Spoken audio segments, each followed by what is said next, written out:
Welcome to the Renaissance Achiever with Sarah Fui. Today we're going to talk about how to recognize the difference between fear and intuition. So in earlier sessions, I have mentioned the idea of soul threads, which is this term that I made up. And soul threads refer to intuitively being pulled in new directions that were unexpected. So maybe you thought you were on track to do this, and then now you are divinely led to pivot and put your energy into something else that wasn't the original plan. And sometimes on the outside, it might look like distractions. However, you intuitively know that this is 100% the right thing for you to do, even if it doesn't make sense to everyone else.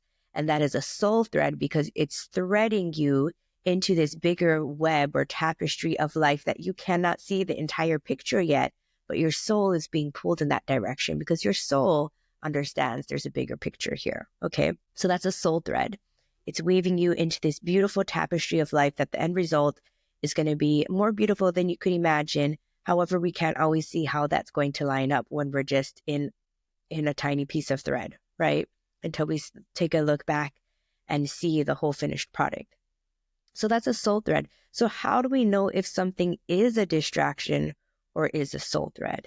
And if we are avoiding something, maybe a project, a passion project, something that we were really passionate about at one point, and then we haven't been working on it, how do we know if it's because the timing just isn't right? And when the timing is right, we will feel inspired to pick it up again? Or are we really just avoiding and procrastinating from a place of fear? How can we tell the difference between these things? And I think this is very applicable to a lot of creatives, a lot of entrepreneurs, our Renaissance achievers who are multi-passionate, multi-potentialites, have so many different things going on that I think the hardest thing for us is often deciding what to prioritize our attention towards. And so I want to shine a light on this topic of how do we recognize what our intuition is leading us to. So a personal story is that I actually wrote a nonfiction personal development self-help type book back in 2020. And I did this book writing challenge, 30-day challenge. I actually wrote the entire rough draft in about 6 weeks that I wrote this entire rough draft. And then I went back and revised it several times. And one of my goals of 2021 was to get it published because I had written it. Maybe November of 2020 is when I finished it. And so 2021, I had this goal, like, I am going to publish this book. I actually had several goals for 2021. And I used this goal journal. I'll show you here, Living Your Best Year Ever by Darren Hardy. And it goes through really breaking down 3 big goals that you have for the year and breaking them down into quarterly goals, monthly goals, weekly goals, daily tasks. And you reassess yourself every week to stay on track of what your big picture goal is. And I absolutely need this journal. I've used it 3 times before. If I'm not using one, I am very much scattered and not focused on one direction. And so I absolutely love using this. If you are not consistently reassessing your life, your behaviors, your daily habits, your long-term goals, you are just going to keep running on the hamster wheel, and you're just going to be existing, going through the motions of life and not living intentionally if you're not taking the time to pause and reassess where you're at. And that's one of the reasons I love this book. Anyways, that was a side note. So in 2021, I was using this book for the first time, and it really helped me to stay on track with my goals. And I accomplished 2 of the big goals that I had set out for myself that were pretty ambitious. And the third one was to publish my book. And so at the end of the year, even though I was moving my family of 6 across the ocean, across the country from Hawaii to Georgia, I still managed to really be focused in on this goal. And I submitted my manuscript to several different publishers, and I was rejected by all of them. Looking back now, I didn't properly know how to pitch my book, and that in my intro, my 1 page, I wasn't describing it in the way that it needed to be described. And so that was probably one of the mistakes. However, after that, I started a coaching business, and that's where all of my energy and time has really been put into, is coaching, also in recording a few more songs and music, in moving into keynote concerts where I speak and perform songs live. And those have been kind of my focus over the last few years, aside being a mom and having another baby, and now starting a podcast. And oftentimes I think back to that book, to that manuscript that is sitting in this file cabinet behind me. And in the past, I've wondered. Now I'm very sure. I don't have any doubts about it. But I wonder, like, am I supposed to be working on this? Am I just avoiding it? Is it because of that fear or shame because I was rejected by these publishers? I could just self-publish, obviously. But what I came to really believe a couple years ago was that my story, my book wasn't finished, and that I was just rushing it to publish it because that had been in my goal journal that I wanted to publish it in 2021. And so I was sending the manuscript off before it was really ready. And this wasn't a perfectionist thing. It was that it was missing pieces of the story. And so I believe that the story is incomplete because they haven't happened yet in my life, and that there are still events that need to come into fruition in my life first so that I can add them into the book so that it can be complete and be ready to be published. And so I am just biding my time until it feels ready to return to it and say, okay, now is the time to finish the story because it has finally come full circle because these things have happened.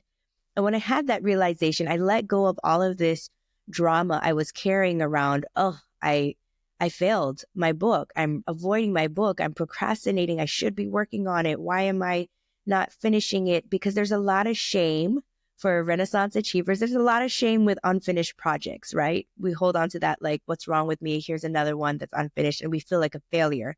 And I actually told a lot of people, I put it out on the internet. Hey, on social media, I wrote this book. I started an email list because I wrote this book, and people are probably wondering, like, okay, Sarah's doing this now. She's doing this now. Whatever happened to her book? And the truth is, my book is not done yet, but I've not forgotten about it. And I have no fear about publishing it. I just don't feel that the moment is right now. And I'm okay with that not being the season for it. And maybe I'm not even supposed to publish this book at all. It could be that the purpose of this book has already been served and that I don't even need to publish it. It's not supposed to go anywhere. I do believe that one day I will publish a book, and I'm not sure yet what it would be about. Actually, the original name, Renaissance Achiever, I got that because I was journaling one morning in my morning pages, and I had this idea for writing a book. And I thought, I'm going to call it The Renaissance Achiever. And so that's actually where I got the name of this podcast. However, I've not written that book yet. The book I wrote was a different book.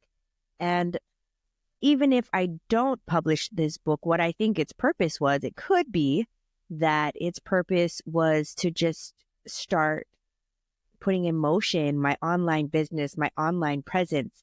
Because after I published the book, that's when a few months later, I bought the domain name, sarahfui.com. And I thought, I don't really know why I'm buying this, but maybe someday I'm going to be somebody. And then a few months after that is when I took this coaching program to start an online business. And in order to start an online business and run invoices, I needed to have a website. And I was like, well, good thing I have this domain.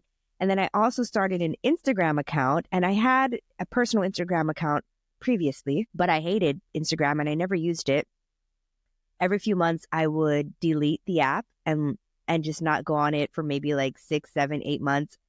And then I would download it again and use it for a little while and delete it again. And I just didn't like showing up. And it was how I felt about myself. It was how I felt about others, right? The comparison thing, the insecurities. But when I started this new account, I was very intentional that it was going to be about personal development. And it was going to be me stepping out of my comfort zone and showing up differently than I ever had before. And so when I first opened my Sarah Fui coaching account, it was called Finding Sarah Fui. And I didn't want to add anyone that I knew personally. But eventually, a few months later, I started adding people that I knew. But at first, I just wanted that space to just show up and be someone different than I had ever previously been online before. And it was almost a year after starting that Instagram account is when I started my coaching business. And that's where I get a lot of my clients from, is from that Instagram account. And then from there, I started to get into keynote speaking and keynote concerts and now podcasting. And none of this would have really happened if I hadn't first written that book. And so maybe I am still supposed to finish it when the events in life call for it to be finished, and I will publish it, and maybe it will never be published, but it served its purpose. You know what I mean? And I'm okay with that. Now, on the other hand, there is another project that I have been procrastinating on. It came as an idea to me last summer, and I have had spurts of really taking action on it and then falling off track, and then taking action and falling off track. And I know that in the last month and a half, I have been avoiding it, that I have purposely not been working on it. And I can make a lot of excuses like, hey, I have 5 kids. I'm really busy. We all got sick. I'm launched 2 coaching groups so far this year. I'm running a podcast. And so I just don't have the time for it. But the reality is you make the time for the things that are the priorities. And so when I really sat with myself to get honest and say, okay, what's going on here? Is this a situation like my book where the timing just isn't aligned and I need to just be patient and let myself off the hook and not stress about it and wait until it is right? Or is this me avoiding it because of fear?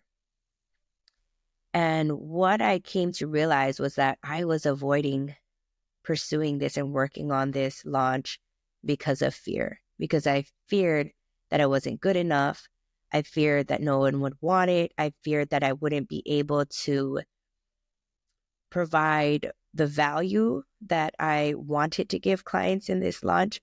And so I had to journal on it, and I realized where these fears were coming from and how I can work around them so that I do feel confident in what I'm able to provide in this.